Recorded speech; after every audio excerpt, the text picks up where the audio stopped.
पिछले 2 दिनों से हम लोग हरिद्वार इस कुंभ नगरी में हिंदू जगत की विभिन्न समस्याओं को लेकर के चिंतन कर रहे थे और अंततः निष्कर्ष पर यही पहुंचे कि दुनिया की बिखरी हुई शक्ति को एकजुट किए बगैर हम अपने लक्ष्य को प्राप्त नहीं कर सकते। हिंदू बिखरा है तो देश की राजनीति भी भटकी है।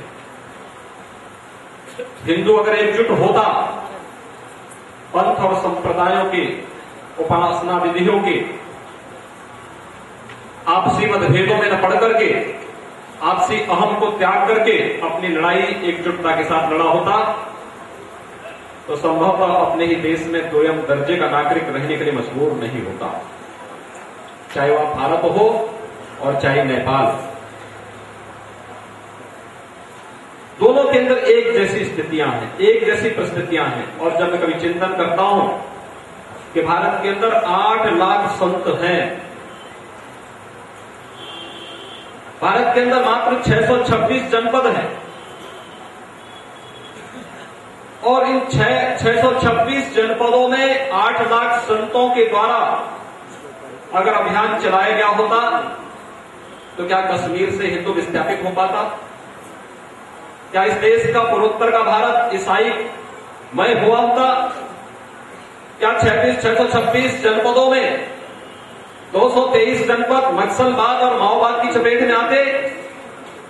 क्या पूरा देश जिहादी आतंकवाद के मुहाने पर खड़ा होकर के बारूद की ढेर में बैठा होता? एक बहुत बड़ा प्रश्न हम सबके सामने है और अंततः एक ही बात की निराशा कि हम सब विभाजित हैं।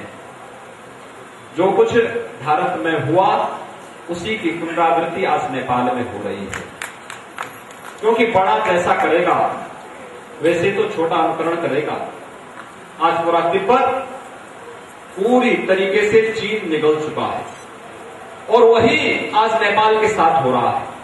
नेपाल अगर खतरे में होगा तो हिंदुस्तान अपने को सुरक्षित पाएगा। मुझे लगता है यह एक कपोल कल्पना होगी, हम भी असुरक्षित होंगे। 1751 किलोमीटर की सीमा हमारी नेपाल से जुड़ी हुई है और मैं उस सीमावर्ती क्षेत्र में पिछले 15 वर्षों से लगातार इस्लामिक जिहादी आतंकवाद से झेल रहा हूं और नेपाल के माओवादियों को हम वहां पर झेल रहे हैं, उनका वहां पर मुंहतोड़ जवाब दे रहे हैं। लेकिन आखिर कब तक? इस देश के अंदर अखाड़ों की परंपरा के पीछे ही उद्देश्य भी रहा है। शस्त्र और शास्त्र दोनों में पारंगत जो लोग हों वही अखाड़ों में जाते हैं। अखाड़ों की वह श्रेष्ठ परंपरा को पुनर्स्थापित करने के लिए एक बार पुनः आप सबका आह्वान करने के लिए हम लोग यहां पर आए हैं। विश्व हिंदू महासंघ किसी भी वैचारिक रूप से हिंदू समाज को बांटने के लिए या राजनीतिक स्वार्थों के लिए हिंदू समाज को बांटने वाली किसी भी कृत्यों की निंदा करती है और उन सबसे अलग हट करके इस बात का आह्वान करती है कि मैं किसी राजनीतिक दल के लिए नहीं, मैं हिंदू धर्म और संस्कृति के लिए मेरा जन्म हुआ है और मैं उसके लिए समर्पित हूं। धर्म और संस्कृति की रक्षा करने के लिए राजनीति को छोड़कर भी मारनी पड़े तो हम सब संत उसके लिए अपने आप को समर्पित करेंगे।